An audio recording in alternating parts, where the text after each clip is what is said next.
Good morning. Thanks for joining us today. And to those of you on the East Coast, I should say good afternoon. I'm Michael Leaves, ESPN SportsCenter anchor and host of NBA Countdown.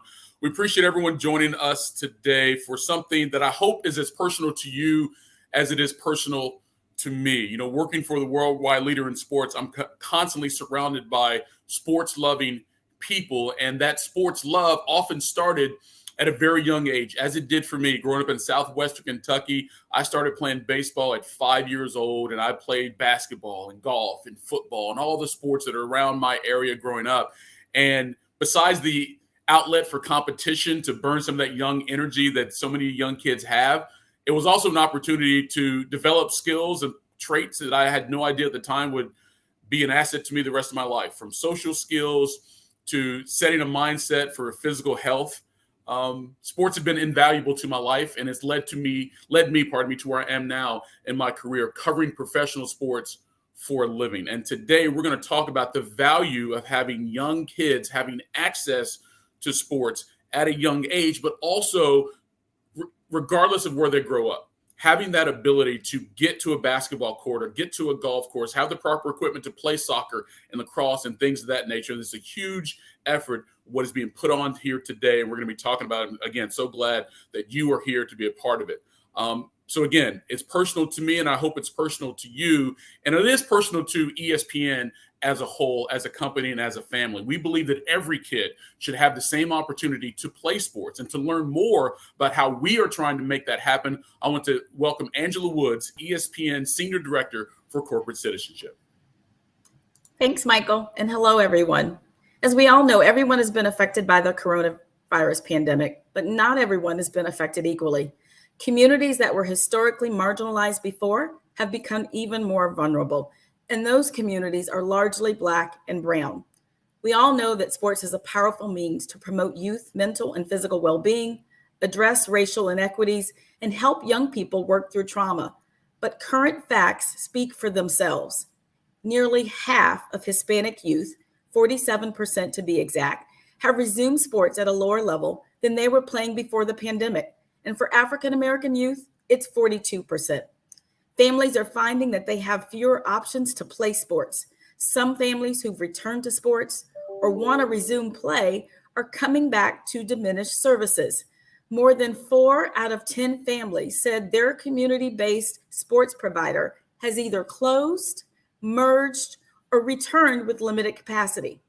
This could have a profound impact on the quality and accessibility, of programs for many years to come. And last but not least, wealth still factors into play. Only 13% of kids from the two lowest income brackets return to sports at a higher pre-pandemic level, 13%. So the numbers are staggering. And yes, COVID has wreaked havoc on communities of color. And it has also hampered the ability for those youth in those communities to be able to return to a safe space to play sports. So that is why I'm here today and why ESPN is excited to announce a new community-focused initiative to support Black and Brown youth to not only get playing again, but also to provide them with the opportunities to grow and succeed. The Return to Play Fund, founded by ESPN and Beyond Sport, is on a mission to use sport to center health, well-being, and systemic solutions to the heart of community recovery across the United States. Designed to support community sports organizations and the young people they serve where they live. The Return to Play Fund will bring together leading experts in health equity, diversity, equality, and inclusion, and youth sports, of course, to help ensure Black and Brown youth are not further disadvantaged coming out of the national rebuilding process. So that's why we're here today, to talk more about underrepresented communities and what we can do to come together to support the youth and the organizations that serve them. Thanks, Michael. I'll turn it back to you. Okay, Angela, thanks a lot. Wow, those were some eye-opening numbers, but clearly you have an understanding of why some of these things we're talking about today are so desperately needed. So now that we have some background on the issue, I want to welcome in some of our other guests who have also been hard at work with implementing innovative solutions to getting more kids of color back to playing sports again. First of all, please say hello to Nicole Whiteman, Chief Executive Officer of the Los Angeles Dodgers Foundation, who's in a much better mood this morning considering the heroics that her team pulled off in the 8th inning of Game 3 of the NLCS last night against the Braves. Good to see you once again, Nicole. And also please welcome Rachel Banner. She's the Director of Park Access at the National Recreation and Park Association. Ladies, thank you so much for being here this morning. And Nicole, I would like to start with you, if I may, because I know some of the work that the Dodgers have been doing. You know, I've had conversations in the past. In fact, you won an award for this work presented by ESPN as a Sports Humanitarian of the Year. For those in attendance today who may not be as familiar with the Los Angeles Dodgers Foundation, can you give them an idea of what you guys are actually doing to help address some of these inequities that exist around access to sports in communities of color, especially there in the greater Los Angeles area?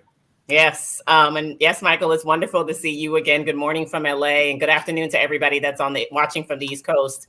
I will start by saying that the Dodgers Foundation, we like to say it's bigger than baseball. Our focus is homelessness, education, healthcare, and social justice, because we understand the importance of providing wraparound services for young people who live in communities with minimal resources.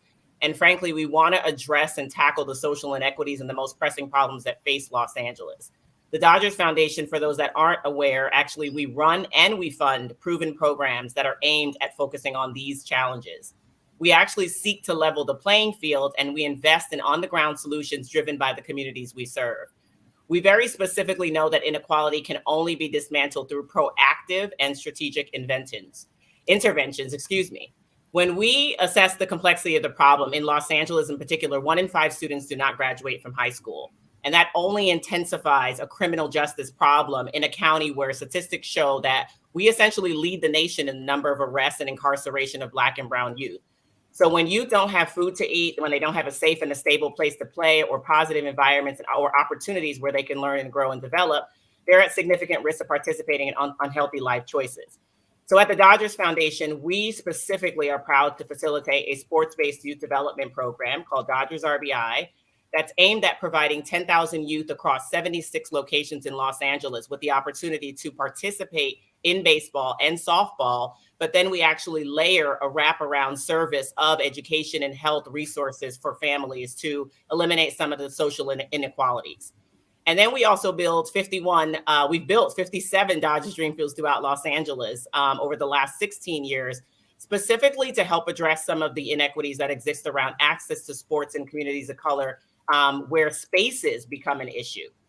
When I really think about, why we're sort of focused on the Black and brown community here, our country has invested in a school to prison pipeline, and the connections that we are helping kids establish in their younger years are helping them to lead to less incarceration, frankly, and to more opportunity and access and greater lives where they will be able to thrive.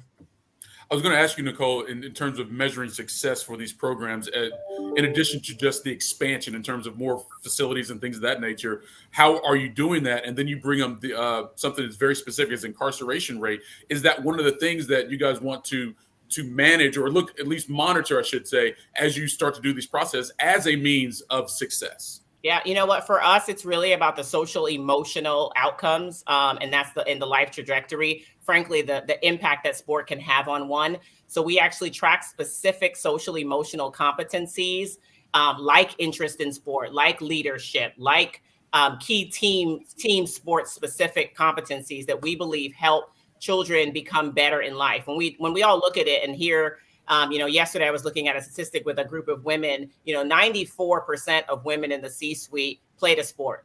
And so we know the impact that sport can have on life for children beyond. When I think about, Latino youth being the most disconnected, meaning out of school and out of work in our country, and Black youth in particular being the second largest group of most disconnected in our country, that is why we specifically focus there. But the social emotional attributes related to sport, measuring and evaluating those and continuing to survey and evaluate that work over and over again helps us to improve upon what we're doing. And those are the outcomes that we're seeing. More coaches, more engaged children, things of that nature that are most important to us.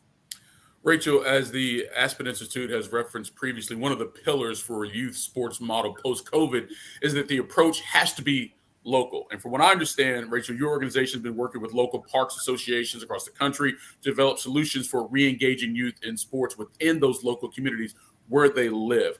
Why do you think it's so important that this approach to re-engagement be local in this aspect? Yeah, thanks, Michael. And thanks to the Aspen Institute for having us here today. So yes, I work for the National Recreation and Park Association. We represent over 60,000 park and recreation professionals that work in over 10,000 communities across the country. So I work with professionals who are in their community day in and day out. I'm a bit biased when I talk about local, but I do think that a hyper-local approach really is imperative for re-engagement in youth sports. As we found from the Project Play report, fear of contracting COVID-19 continues to impact participation. And in particular, parents who are Hispanic or Black are the most likely to be worried about sports leading to illness. Mm-hmm. So we know one way to reduce this risk is to limit the amount of competition amongst teams in other communities and bringing it home to our local communities. When we bring it home to our local communities, we are also building trust and interest back with our parents. There have been kids and parents who've been disengaged from youth sports for now almost 3 years. And so it's really important that we build back this trust around youth sports and that it's safe to play, that their kids can build interest in a variety of different sports. When we start local, it doesn't have to be about a single sport. Communities could offer a sports sampling event where they're introducing kids back to sport, or maybe it's a skills and drills practice for soccer. There's many opportunities when you think about local, and it can be tailored to the interests and the culture of the places in which we live. An example, in LA County, our park and recreation professionals back early in the summer actually set up a free sports sampling clinic, and they specifically targeted parks that were located in neighborhoods that had less access to total park space or places to play sports. And they offered free clinics for kids to do that sports sampling. And we saw this happen across the country. But I think that COVID has also really taught us that local sports are the way to go. They offer us affordable, fun options that help our children and our communities thrive. Local sports teach kids how to play sports, but make sure that they have fun while they do it. Because the programs are in our communities, we're getting to know one another. We're getting to know our neighbors and our community around us, and we're really building a strong and resilient ecosystem within our local neighborhoods. And our local professionals and coaches are invested in our kids' success because they are caring adults from our community. They are leaders in our community and people who we can trust and can build trust alongside. But if I've learned one thing during my 6+ years working with park and recreation professionals, it's that every single community is unique, whether that is their geography, their community demographics, their government structures, and pertinent to this conversation, their local sports landscape and sports culture. But what brings these professionals together is their passion for connecting and supporting people. So local solutions will be imperative to ensure that kids feel like they belong, that they can build trust with sports again. They can be introduced to all the variety of sport opportunities in their communities, and that we can build a youth sports ecosystem that centers our children and our youth in our communities. You know, Rachel, when I was in high school, prior to going to college, I spent 2 summers working for the local YMCA, I'm in LA, UCLA, YMCA. And one summer, my primary job was going around to local housing projects with all types of sports equipment for the kids. Because as it relates to a lot of these communities, sometimes the space is there with the parks. It may not be upkept in terms of the maintenance standards, things of that nature, but sometimes the kids have space. What they don't have are the actual tools to play the sports themselves. And I would bring these equipment 2 or 3 days a week. And as it got deeper into the summer, more and more kids started showing it because they knew it was going to be there. They could play with these things that they didn't have at home. From the park standpoint, what is the challenge in terms of resources to not only have them have a space for these kids, but to have the equipment that they can use to play the sports that they choose? Yeah, I mean, that is a great question. During the pandemic, park and recreation agencies were hit pretty big. Their budgets were cut, as we saw across the board. Some of them are now coming back stronger because people have recognized the value and the importance of engaging our children in youth sports. And some really have not yet recovered. But we, in those instances, have wonderful philanthropic partners who have helped to support the purchase of equipment for some of those types of programs that you described, Michael, sort of play on the go or rec bands where they bring the equipment to the people. And actually, we have a partnership with Disney and ESPN to provide some communities across the country with that equipment. But in order to have a sustainable, long-lasting solution, I think it's really critical that we do look at how we fund our local youth sports programs. Right now, most park and recreation agencies, in order to operate their youth sports, are reliant on registration fees, which means we have to cover our costs based on people paying to participate. And I think until we have a government model that isn't just reliant on those registration fees, we'll continue to see some of these disparities exist in between who has access to equipment or places to play and not. Exactly. And that is the point exactly as we're talking about this discussion is like, if you have the money, it's a lot easier to play these sports. If you don't have the money, you don't have the access. And that clearly affects Black and brown communities more, even post-pandemic. I do want to say to the audience, we will have a session a little bit later that you can ask questions. So please use the chat function here in the room, and we will get to those questions coming up a little bit later. But Angela, if I may go back to you, to that point, it's clear that the pandemic has affected Black and brown communities disproportionately to others. There's so many numbers you can look at that prove that. So from your standpoint, how do you think this has impacted kids in these communities trying to return to sports and get back to some normalcy in that regard? Absolutely, Michael. Totally agree with you. To your point, I mean, the health devastation, let alone that the pandemic has posed on these communities, has been, decimating to say the least. So you can well imagine what other resources or what other impact that may have on these communities. And so despite sports, mental and health benefits that they provide, as I talked about earlier, we're still finding that the majority of Hispanic and African-American parents don't expect their kids to return to sports at the same levels or greater levels than they were pre-pandemic.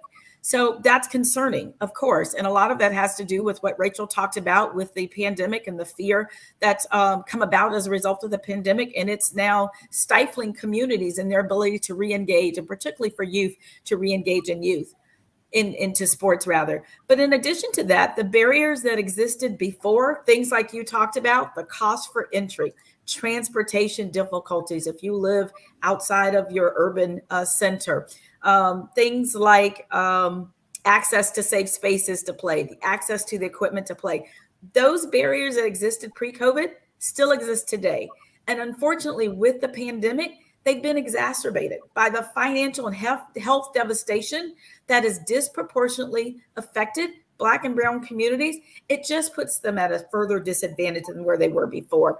And as I mentioned earlier, for many of the families in these communities, they were relying on local neighborhood resources, local schools to have access. And many of those programs have either closed, have either merged with other nonprofits, or if they've returned, they've done so with limited capacity. So all around, it's just overall so much more difficult and challenging at every turn for these communities, let alone these youth in these communities, to be able to have the ability to return to play sports. I talked earlier about the benefits of playing sports as a kid. And oftentimes at such a young age, you're not aware of those benefits as they're happening. And one of them, obviously, besides just, physical fitness and social skills and things of that nature, it's an outlet for anxiety. Yep. And as a kid, there are so many things that you are facing that you're not fully understanding, and it can affect your behavior, it can affect your outlook.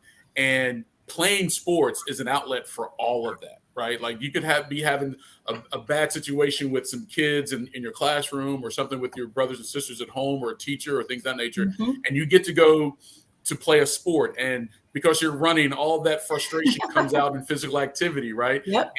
Or if you're playing football, you can go hit somebody sometimes, or you're playing baseball, you can swing really hard, try to hit a home run, and it's just an outlet for all of that, even before we are realizing what is happening. And I state that mindset, Rachel, to set up this question to you, because I understand that your CEO, Christine Stratton, has talked about the fact that we need a whole child approach. And that's going to go to coaches having to understand trauma, anxiety, depression, and with the understanding that youth sports going to help address those issues. And based on everything that's happened coming out of this pandemic, all of these kids, especially in the Black and brown communities, as we keep addressing, have faced trauma, anxiety, depression.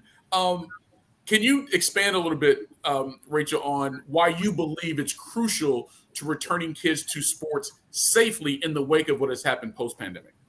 Yeah, and I'm just going to sort of also reiterate your point around Black and brown children facing more mental health crises during this time than others. So in 2020, there was a 24% increase in emergency room visits for mental health reasons for children ages 5 through 11, and a 30% increase for those between ages 12 and 17. And those numbers are higher for our Black and brown communities, and staggering just in and of themselves. So supporting our children's mental health in sports post-COVID, absolutely essential. But honestly, before COVID, we needed to be supporting our children's mental health and well-being. And we need to think about that whole child throughout our youth sports programs. And in particular, I'm going to reiterate what Jeremy Lin was describing last night, that in addition to the mental health challenges that we may all face individually, whether that's through COVID or otherwise, there's an added level of trauma that our Black, Asian, Latinx, and other youth of color face on a daily basis and in our youth sports settings through acts of racism or unintended acts that result from racial bias. So in addition to basic training on mental health and how we support our youth, I think it is imperative that our coaches and our professionals are trained in bias education. We did a survey of our park and recreation professionals last year now. And while our professionals and coaches were trained in how to create experiences that match the physical age of that child and how to keep them safe from concussion and other physical injury, less than 50% of our agencies provided training in bias and principles of diversity, equity, and inclusion so that we can support our youth, particularly our Black and brown youth in our communities, to support them through their experiences and to ensure we're not perpetuating those discriminatory practices or biases that we may have in our youth sports experiences. So absolutely critical. I'll also just share one more story I heard from our partners at Healthier Generation, and they have a youth advisory council where they work with youth to inform their programs. And one of the youth said, we see exactly what our parents are experiencing. COVID-19 has caused adults so much anxiety, and we can see it and we can feel it, and we know that something is wrong. So in addition to making sure that we're supporting our children, we need to be supporting ourselves and ensuring that we have the tools to manage our anxiety, to manage our depression, and that we're taking care of ourselves and we're supporting our coaches in doing so as well.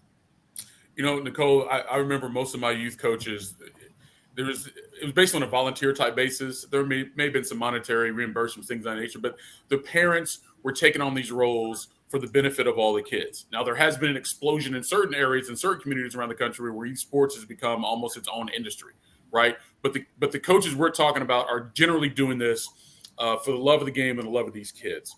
But now we're starting to ask these coaches to do even more as it relates to getting these kids back to playing. From your standpoint and having all these facilities and people trying to manage them, what's the challenge of keeping these coaches, these adults, involved, because we're asking them to do more than just teach kids how to turn a 6-4-3 double play?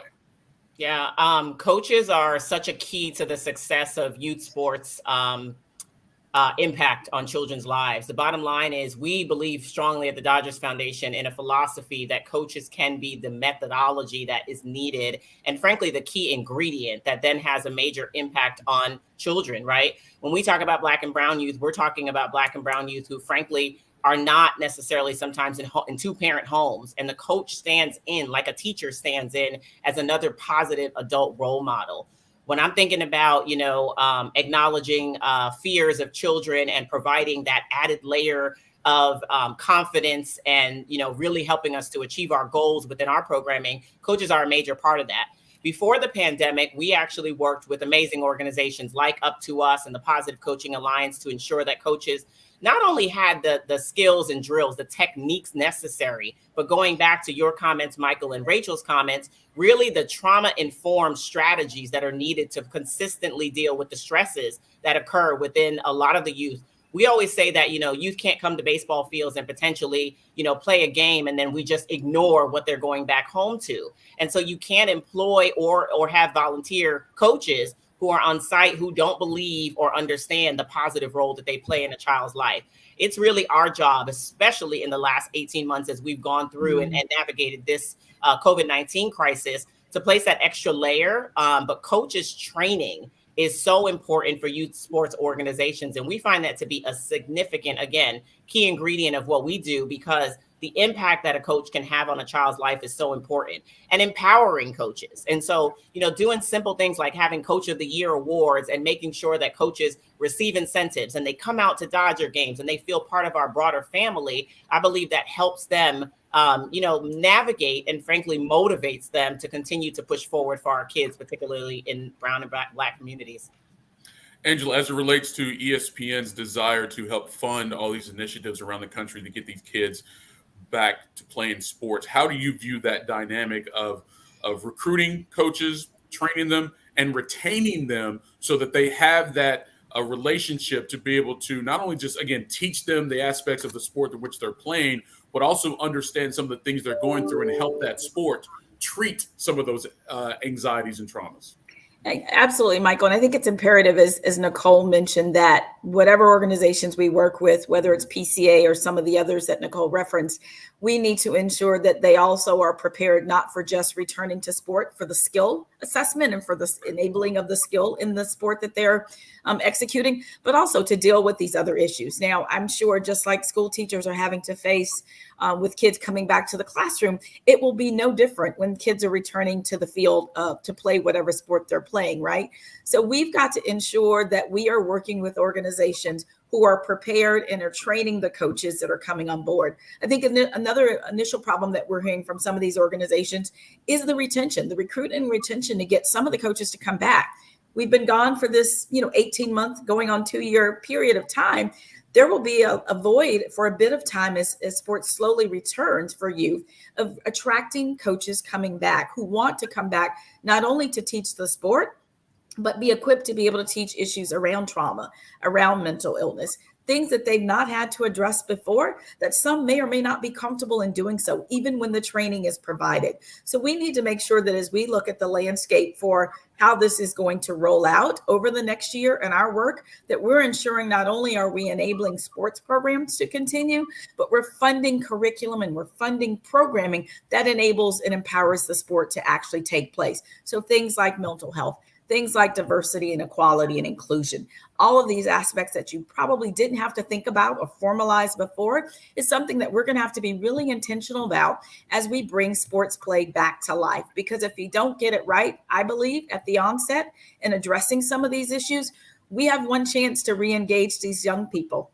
And if we don't do it right and we're not providing this whole child experience, as NRPA talked about, we could lose these kids again. And unfortunately, go ahead, please. And I was going to say, and unfortunately for kids in Black and brown communities who are already being decimated in terms of the number of sports they're playing and at the rate that they're playing, if we bring them back and are not able to retain them with all the full resources that we need to holistically provide to them, we risk the chance they won't come back to sports at all. That's right. Rachel, from the National Rec and Park Association standpoint, how do you see these coaches and more adults being involved, continuing to grow so that all these issues are being addressed? Like, besides just anybody can write a check, but it's going to take more than that. Like, what is the biggest need, or maybe the biggest challenge you see in trying to create a larger base of adults involved in these programs, but also being able to expand their ability to treat these kids for all the things we're talking about? Yeah, well, as Angela mentioned, actually, in our survey of park and recreation professionals, their number one challenge prior to the pandemic was recruiting volunteer coaches. So it's a critical piece of the solution. And I think a couple of methods that we've found in communities have been really effective. One, like asking for volunteers to be coaches. Sometimes we forget that really simple step. And in particular, making sure that we're asking people who are reflective of the kids and the communities in which we're working. So girls, moms, looking at Black and brown coaches, and how do we support those coaches to be able to be a coach at 4:00 in the afternoon when their kids get out of school, right? It might mean we actually have to pay them. Or it might mean, that we are thinking about using some of the schools to partner with to provide them with those opportunities, or partner with other organizations like the Boys and Girls Club or the YMCA, so that we can have staff who are already funded to support our children, and we're using them for a youth sports experience. So I think we have to really be creative in how we come up with those solutions to supporting our kids, and think about who are the parents that we're trying to recruit as coaches. What are their daily lives in and out, and how can we support them to be able to support our children? Or if it's not our parents, who else in the community can we be working with as coaches? Some folks have used their high school students as coaches. So folks who are, on the varsity basketball team, coaching those elementary school kids has also been another avenue that we've seen lead to a lot of success. And just to add to what Rachel mentioned, also, Michael, I think we have to also keep in mind, it's not going to be a one model fits all. We've got to make this a localized approach. So what works in LA is not necessarily going to work in Kansas City. It's not necessarily going to work in New York, right? That we really have to take a localized approach and make sure that as we work with nonprofits and NGOs on the ground, we are customizing to the extent that we can to meet the needs of the community and the kids that they serve. It's not going to be a one model situation that works for every community that we could just sort of roll out and scale out to every community. It really has to be working at a grassroots level with local organizations to understand better what their needs are, what the challenges they're dealing with, and how do we formulate a response and bring the resources that best address those. And again, as we continue this conversation, please utilize the chat function here in the room, and we can get to some audience questions coming up a little bit later. I want to bring up one issue that I know affects Black and brown communities especially, is we're talking about funds and access, right? Mm-hmm. But for some parents, they see sport only as an outlet for their children's future. And if they feel as if that sport or their kid's not good enough athletically, they're not going to push them to play basketball or football or baseball because they don't see them getting a scholarship and becoming a professional athlete. Where the benefits of participating in sports, especially at a younger age, all the way through high school, can lead to other careers that aren't necessarily being a professional athlete. And I believe, Angela, oftentimes you have that disconnect in Black and brown communities, especially ones that are challenged from a socioeconomic standpoint, to make them understand that it's not just about being a professional athlete, but playing in this sport at this time can lead to greater careers, or working at ESPN or the Dodgers without ever playing a professional sport. How do you think, Angela, we can address that disconnect and make some of these parents in these particular communities understand it's not about being a professional athlete, but this could lead to a professional career? Right. And I think part of it is the work that we do with the local organizations, right? Because so you can only be what you think you see, right? So if the kid only sees in a community of color the LeBrons of the world or whomever it may be that they're watching on TV, and that's the only North Star they have for sports, and that it becomes a means to get out of my local situation, to get out of my community, that's all they know. So I think part of it is the education with funders like ourselves and others that are on the panel, and working with nonprofits to make sure we're instilling the benefits that sports provides, right?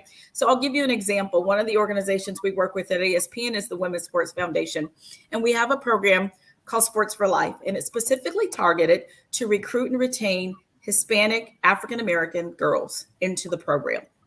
And so it's a way to introduce them, to re-engage them, because they drop out at a much higher rate than boys or even girls of Caucasian counterparts, but to really recruit and retain them into sports. But what we also do is we've layered it with a level of instilling the intrinsic values and benefits that sports brings about: leadership, self-esteem, how to be a team player. So as part of the work with Women's Sports Foundation, we've infused this idea of introducing sports to these young girls, but also introducing the intrinsic values and the benefits that we all know sports provides long-term that can help you develop into being, a professional adult, whether you work in sports or not. But those intrinsic values and social skills that it provides you, that will help you in your life course as you go throughout your profession and as you matriculate through school. So I think part of it is really the responsibility on us as funders and working with the programs that we do support to ensure it's not just about playing the sport, but also it's about enabling the skills and benefits that you receive from it as well. Oftentimes, especially pre-pandemic, obviously, I would go around and talk to high schools around the country and also where I grew up. And I always remind them, every time you watch a game, there's way more people associated with that team than the players you see. Every time you watch SportsCenter, there's way more people associated with that broadcast than just the people you see. And those are the jobs that you rarely see Black and brown people represented appropriately. And through sports, you can have such a broader perspective of what's engaged in those respective careers, if that's what you choose. But the problem is we're just not engaged to a deep enough level, if it's not a pursuit of being a professional athlete oftentimes, that they never get the opportunity to even see what else is out there besides just starting for the Lakers. You know what, Michael, if I could chime in, I just really strongly believe, therefore, that is why the wraparound services and the comprehensive approach to sports-based programming is absolutely necessary, because wealthy, prominent, privileged families, they get a lot more out of sport than people imagine because of the benefits of the parents who may be on the teams and the careers that they hold and the access that they hold and the vacations they may be able to take and the travel trips that they may be able to take. For Black and brown kids, we're specifically saying we're going to provide, yes, baseball and softball, but we want you to participate in these college panels. We want you to come to Dodger Stadium and meet the baseball operations team. We want you to see, to your point, all of the actual careers behind and off the field that you can have access to, exposing kids to STEM and how much baseball and sports in general attaches to STEM, giving families even the health resources that they otherwise may not receive. A lot of our communities, Black and brown communities, people are afraid to seek health services. And so when we talk about the fact that we partner with corporations to provide vision screenings, health screenings, dental screenings, I think the benefit that you mentioned beyond the actual sport itself is so important. And it is the attributes in terms of leadership and teamwork and those things that will take them a long way. But there can be this family approach and frankly, this like community, one neighborhood by neighborhood approach. If you wrap those services around individuals, if you focus on college from an educational standpoint and not just take them on a college tour to focus specifically on the athletic department. We're doing those things because we honestly do believe that it's that comprehensive approach where you're infusing those health resources and those education resources where families start to say, oh, okay, well, my kid may not be the next LeBron James, but wow, he's going to benefit a lot from this. And frankly, we are going to benefit a lot from this. Absolutely. I could talk about this all day, quite honestly, and that would be selfish on my part. But again, we do have some audience members that have some questions as well. So I'm going to pose some of those to the panel right now. This is a three-part question from Patty McMahon. I hope I pronounced your last name correctly. Most groups say they have scholarships for kids from lower income families to participate. In your experiences, are these resources being accessed properly? Rachel, you want to take that one? I will. This is something I talk about a lot. I think that the requirements that we have for kids to receive a scholarship provide so many barriers to our families. They have to prove that they don't make a high income. They have to prove that, their kids qualify for free or reduced lunch. And so thinking about systems in which kids can just enroll. from the data that we're finding from park and recreation professionals, this is still the most common way for kids who come from lower income families to engage in sports, is that they're offered scholarships. But there are many other solutions, like just reducing your fees overall, so that folks can participate, or doing a sliding fee scale where a family can choose what they should pay based on their income. And they don't have to submit documents and be known as the scholarship kid, or be the one that has to be paraded to the funder because they got the scholarship because they're low income, right? So making sure that we're leveling how people enter the game, I think, is really critical. I look at some of this sort of like college scholarships when I was coming out of high school. It wasn't until I was almost graduating that I realized there were so many scholarships available. You just had to know where they were and how to apply to them. And Angela, I think maybe from a youth sports standpoint that touches on what we're talking about just now with Rachel, that oftentimes it's just a lack of knowledge, that a lot of these communities just simply aren't aware, and they just need to find out more. And that was sort of also another question that Pat had asked. What are some of these barriers that keep them from being accessed? And quite honestly, I believe it's just knowledge and information. Yeah, and education, Angela.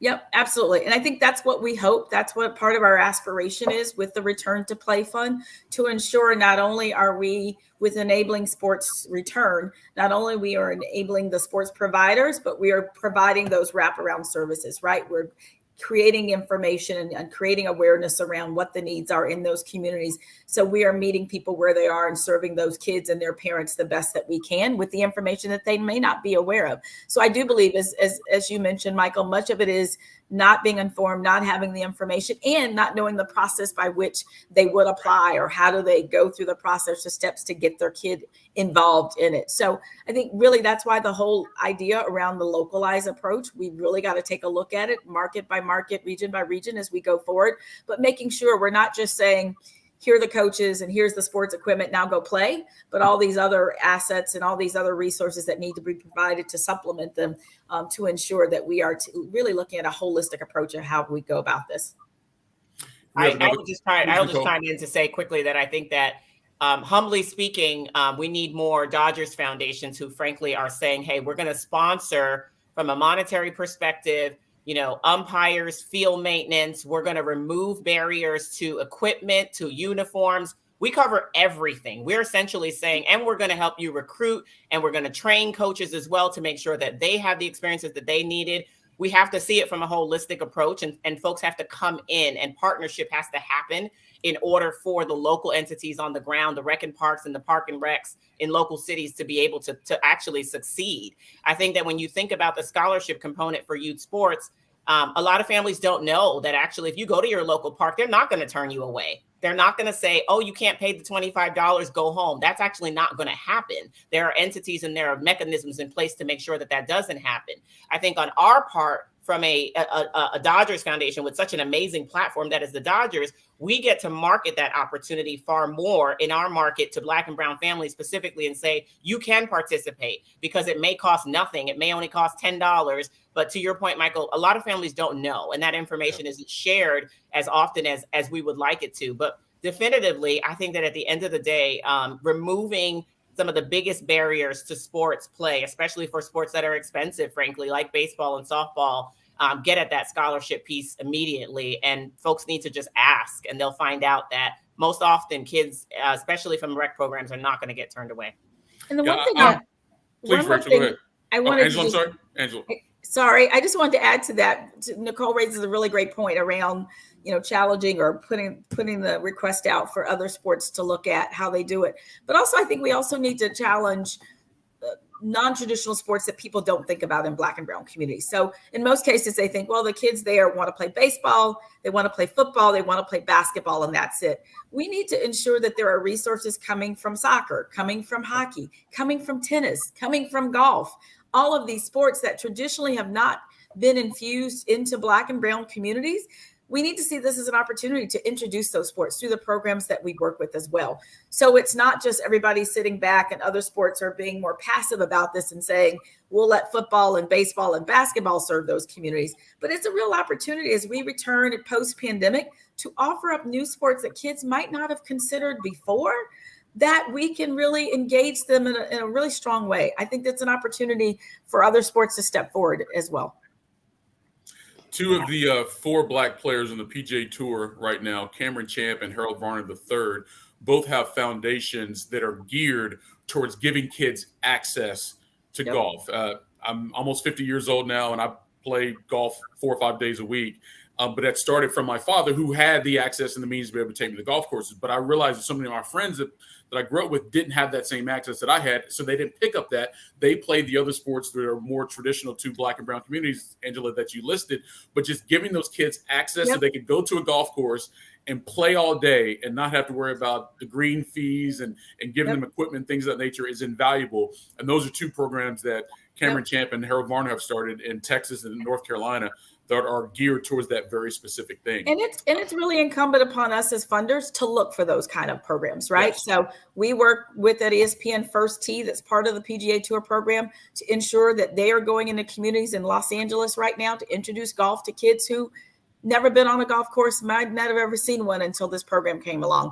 We're doing similarly with the USTA and their National Junior Tennis League program to make sure tennis is being introduced in communities of color that kids might not have seen it in Harlem before, but now they're on tennis courts and they have access to the space and the equipment to do it. So you're right. It's incumbent upon funders and partners to look for opportunities much more broadly to introduce a wide range of sports to kids.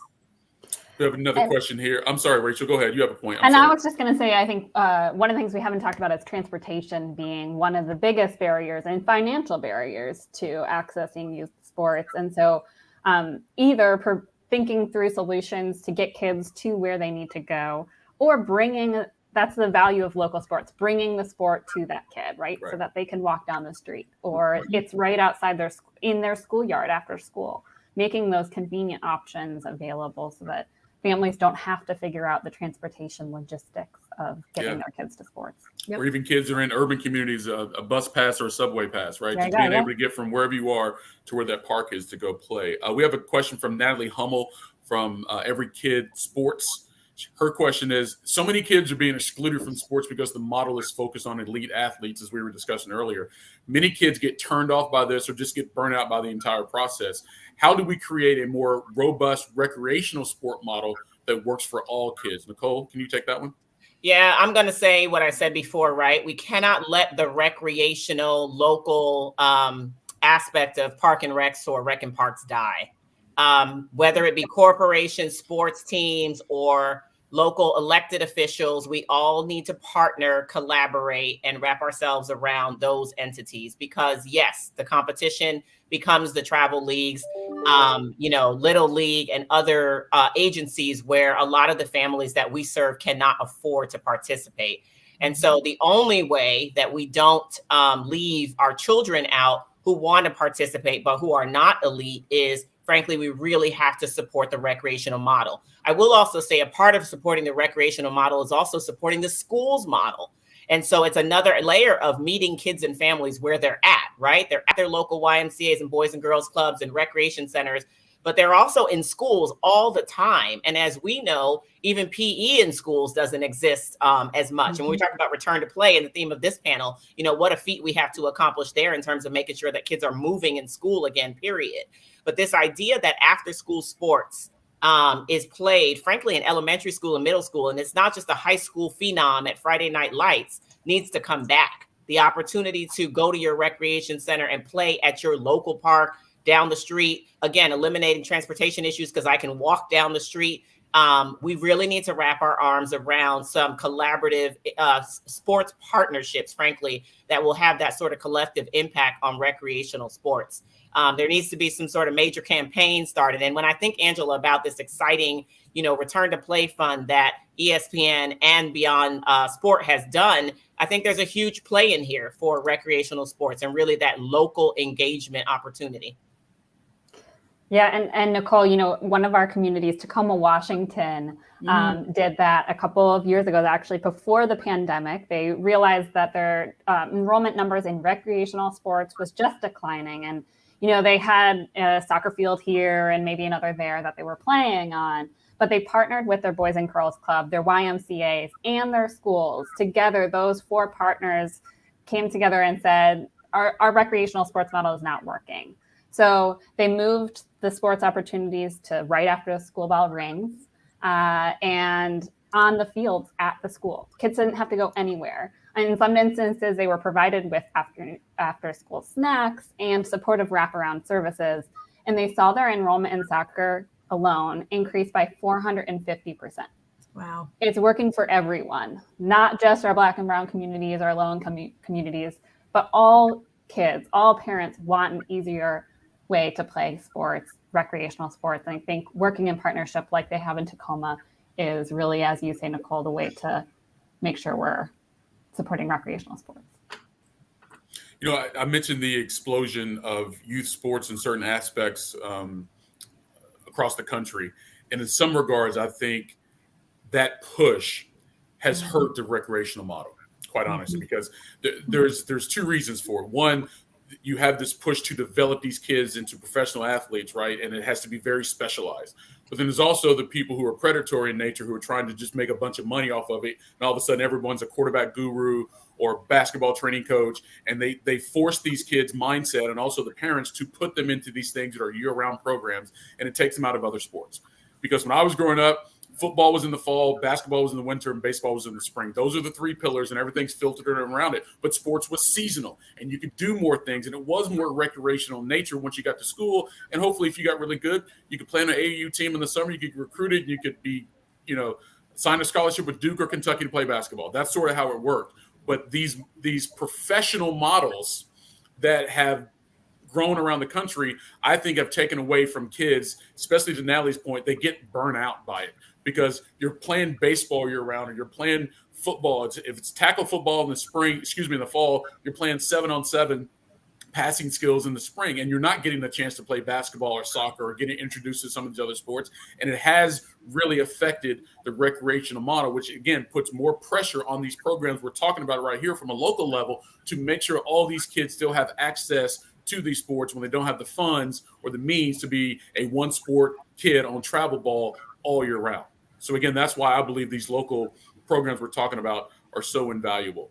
I do have another question here from Rebecca of AFC Richmond, I believe. And Rachel, please take this question if you could. She wants some more information on about where these coaches can get training for the understanding of the impact of trauma that these kids are going to be bringing to these fields we're talking about every day. Yeah, absolutely. So there are a number of coach training curriculums that focus on social and emotional health, Positive Coaching Alliance, Coaching Core, but I think in terms of racial trauma, racial impact, and diversity, equity, inclusion, I would recommend RISE as the leading provider of education there. And Nicole, Angela, welcome you to chime in with other recommendations. Yes, I was going to say, from a trauma training perspective, we've really enjoyed our work with Up to Us Sports. And then I second what Rachel said. We entered into a partnership with RISE this year specifically to help our youth within our sports-based youth development program, not just understand the importance of racial equality, but frankly, become leaders and advocates in their communities around racial equality. I love the RISE curriculum, and I think that's great for coaches. I also think that the Center for Healing and Justice Through Sport, which was formerly We Coach, founded by Megan Bartlett and supported significantly by Nike, is a great way to go in terms of their curriculum. A lot of these programs, Rebecca, to answer your question as well, they are partnering with entities like myself or other sports-based organizations throughout the country, whether small, medium, or large in size. But they also, some of them have very useful tools on their websites. And so I encourage people to check out some of the websites of these and frankly follow them on social media to consistently receive sort of this inspiring motivational coach's message. But there are some amazing ones right now who are focused on the trauma approach, which I think is so necessary.